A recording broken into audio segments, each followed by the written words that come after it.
Which dog cannot bark? The barking dog seldom bites is an old saying, but there are some dogs which are unable to bark.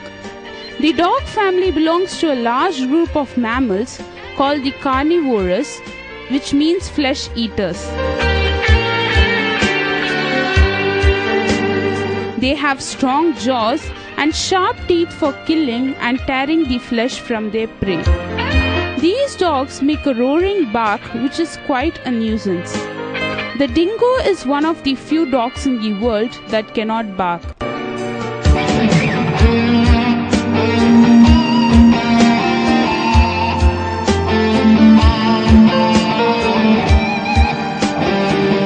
However, it is not a silent dog as it howls and whines very loudly. Apart from its inability to bark, the dingo differs from other dogs by not being able to lower its ears. Dingoes are a very ancient breed of wild dog found in Australia. They are probably closely related to the ancestors of the modern day dogs,